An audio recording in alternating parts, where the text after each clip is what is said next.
विधानसभा निवडणुकीतल्या संघाच्या प्रचाराचे शरद पवारांकडून कौतुक। भाजपाच्या घवघवीत यश मिळवण्यामध्ये संघाच्या कामाचा मोठा वाटा, पवारांचं वक्तव्य।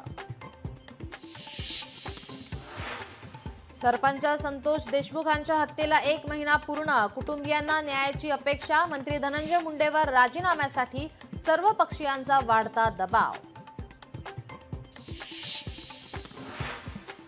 सरकारची भीक आम्हाला नको, आम्हाला न्याय हवा। सोमनाथ सूर्यवंशी यांच्या आईने सरकारची 10 लाखांची मदत नाकारली।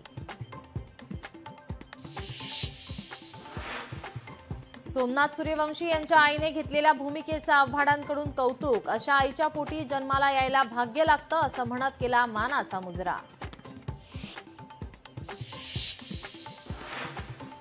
टोरेस कंपनीकडून गुंतवणूकदारांची फसवणूक, 10% व्याजाचे आमिष दाखवत फसवणूक। गुंतवणूकदारांची फसवणूक करून कंपनीचा मालक पसार।